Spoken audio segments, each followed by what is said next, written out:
નમસ્તે વિદ્યાર્થી મિત્રો, હાલમાં જ લેવાયેલ ત્રીજી એકમ કસોટી ધોરણ 11 વિષય આંકડાશાસ્ત્રના પેપર સોલ્યુશન કરવાનો પ્રયત્ન કરેલ છે. જો કોઈ વિદ્યાર્થીઓને પેપરની અંદર કોઈ મુશ્કેલી હોય તો તે આના આધારે સોલ્યુશન કરી શકે છે. તો આપણે વિભાગ એના પ્રશ્નોની વાત કરીએ તો વિભાગ એની અંદર જોઈએ તો આપણે પહેલો MCQ છે, નીચેનામાંથી કયું ઉદાહરણ ગુણાત્મક માહિતીનું છે. એની અંદર આપણને વિકલ્પ આપ્યા છે. વિકલ્પ એ આવકના ઓછી, મધ્યમ, ઉચ્ચ એવા વર્ગો, બી ઉત્પાદન ટનમાં, સી કામદારોની ઉંમર વર્ષમાં, ડી વ્યક્તિની ઊંચાઈ મીટરમાં. વિદ્યાર્થી મિત્રો, અહીં આપણો વિકલ્પ એ થશે આવકના ઓછી, મધ્યમ અને ઉચ્ચ એવા વર્ગો. વિકલ્પ નંબર 2, નીચેના પૈકી સતત ચલ કયો છે? સતત ચલ એટલે શું થાય? અંતરાલ એબીની કોઈ પણ કિંમત ધારણ કરી શકે એવા ચલને આપણે સતત ચલ તરીકે ઓળખીએ.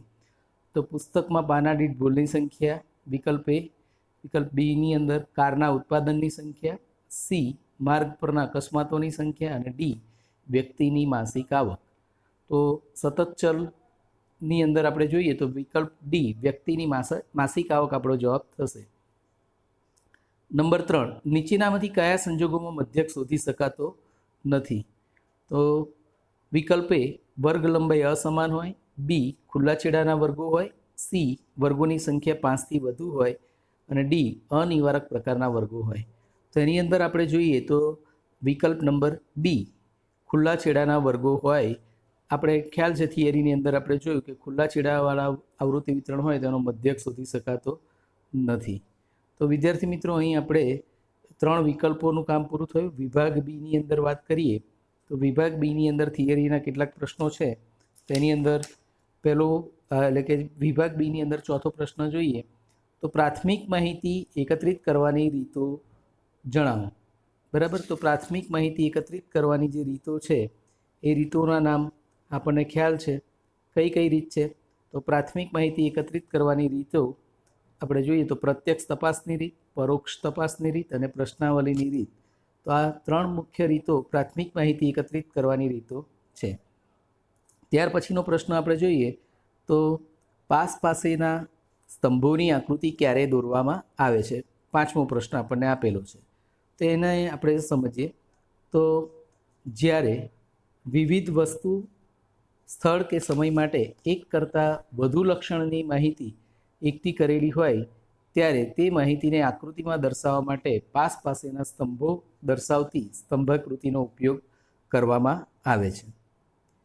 ત્યાર પછી 6થો પ્રશ્ન છે કે જો અવલોકનોનું મહત્ત્વ જુદું જુદું હોય તો કઈ સરેરાશ વાપરવી જોઈએ? તો જ્યારે અવલોકનોનું મહત્ત્વ જુદું જુદું હોય તો ભારિત સરેરાશ વાપરવી જોઈએ.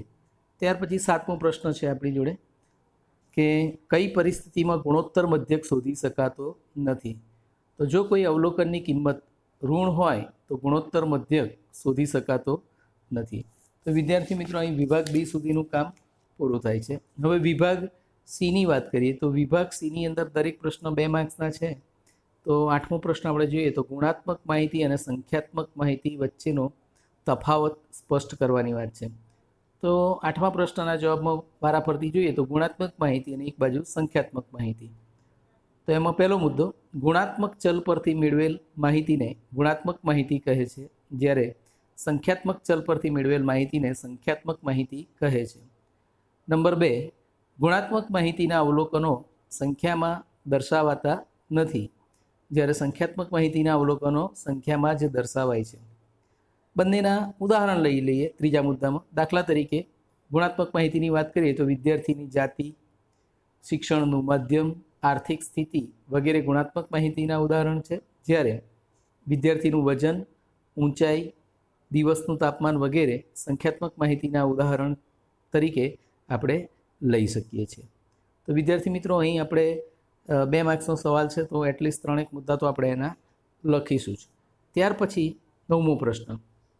9મા પ્રશ્નમાં આપણને કહ્યું છે કે એક વિસ્તારમાં રહેતા 50 કુટુંબોમાં બાળકોની સંખ્યા વિશે એકઠી કરેલી માહિતી માટે નીચે પ્રમાણેનું વિતરણ મળે છે.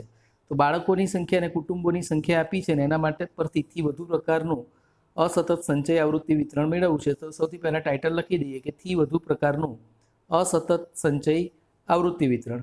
હવે અસતત આવૃત્તિ વિતરણ છે તો બાળકોની સંખ્યા એક્સ કે તેથી વધુ, તો 0, 1, 2, 3 સુધીના જે કોલમ છે એ લખીએ, અને થી વધુ પ્રકારની સંચય આવૃત્તિ એટલે 0 કે તેથી વધુ, તેની અંદર તમામે તમામ આવૃત્તિનો સરવાળો કરવો પડે, એટલે કે 10 + 25 + 12 + 3 એટલે કુલ સરવાળો 50. પછી 1 કે તેથી વધુ, તો 0થી વધુવાળા જે 0 અને 1ની વચ્ચેની જે કિંમત હતી એ આપણે કાઢી નાખવી પડે, એટલે 10ને કાઢી નાખીએ તો 25 + 12 + 3 કરતાં 40, અને 2 કે તેથી વધુ માટે 25 કાઢી નાખીએ તો 12 + 3 15, અને 3 કે તેથી વધુ એટલે કે 3 અવલોકન આપણી જોડે રહેશે. તો થી વધુ પ્રકારનું સંચય આવૃત્તિ વિતરણ પણ વિદ્યાર્થી મિત્રો આ રીતે બહુ સરળતાથી કરી શકાય એમ છે. ત્યાર પછી વિભાગ ડી, આદર્શ પ્રશ્નાવલીના લક્ષણો. તો આદર્શ પ્રશ્નાવલીના લક્ષણો આપણને પેજ નંબર 6 અને 7 ઉપર આપણને આપેલા છે, પુસ્તકની અંદર જ છે, બરાબર. તો એ મુદ્દાઓ આપણે એની અંદરથી લઈ શકીએ, જેની અંદર આપણે જોઈએ છે કે પ્રશ્નાવલીનું યોગ્ય શીર્ષક આપેલું હોવું જોઈએ, પ્રશ્નાવલીના પ્રશ્નોનો તાર્કિક ક્રમ જળવાવો જોઈએ, બરાબર. તો આ બધા જે મુદ્દાઓ છે એ મુદ્દાઓની અંદર 3 માર્કના છે, એટલે લગભગ 6-1 મુદ્દા આપણે એના લખવા જરૂરી છે. તો એ તમે થિયરીના પ્રશ્નો છે તો ટેક્સ્ટબુકને આધારે લખી શકશો, પેજ નંબર 6 અને 7 ઉપર આપેલા છે. ત્યાર પછી 11મો પ્રશ્ન જોઈએ, તો 11મા પ્રશ્નમાં એક દાખલો છે કે એક વિદ્યાર્થીને થિયરી પેપરમાં 35 ગુણ, પ્રેક્ટિકલ પરીક્ષામાં 15 ગુણ, મૌખિક પરીક્ષામાં 5 ગુણ મળ્યા છે. તે શાળામાં આ પ્રકારની પરીક્ષાઓને અનુક્રમે 4, 2 અને 1 ભાર આપવામાં આવે છે. તો વિદ્યાર્થીના ગુણનો ભારિત મધ્યક શોધો. તો આપણે કોષ્ટક તૈયાર કરવું પડે કે ભાઈ પરીક્ષાનો પ્રકાર, તો પરીક્ષાનો થિયરી, પ્રેક્ટિકલ અને મૌખિક. મેળવેલા ગુણનું એક કોલમ બનાવીએ, તો એની અંદર મેળવેલા ગુણ 35, 15 અને 5 છે, અને પરીક્ષાઓને અનુક્રમે ભાર આપેલો છે 4, 2 અને 1. તો આપણે એના પરથી WIXI કરીએ તો 35 × 4 140, 15 × 2 30 અને 5 × 1 5, અને સિગ્મા WIXI કરીએ તો એનો સરવાળો 175 થાય, સિગ્મા Wનો સરવાળો 7 થાય. તો ભારિત મધ્યકનું સૂત્ર x બાર W બરાબર સિગ્મા WIXI છેદમાં સિગ્મા WI બરાબર 175/7 કરતાં આપણને ભારિત મધ્યક 25 ગુણ જવાબ મળી જાય છે. તો વિદ્યાર્થી મિત્રો, અહીં ઘડી આપણે વિભાગ ડીના બંને પ્રશ્નોની પણ ચર્ચા પૂરી કરી. ત્યાર પછી વિભાગ ઈની વાત કરીએ, બરાબર.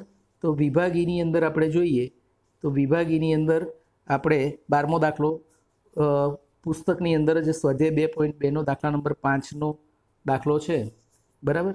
તો ખાનગી કંપનીમાં વર્ષ વાઇઝ માહિતી આપણને આપેલી છે કે 2011ના વર્ષમાં 1250 કેળવાયેલા અને 400 બિન કેળવાયેલા કારીગરો હતા, 220 સ્ત્રી કારીગરો હતી, તેમાંથી 140 બિન કેળવાયેલી હતી.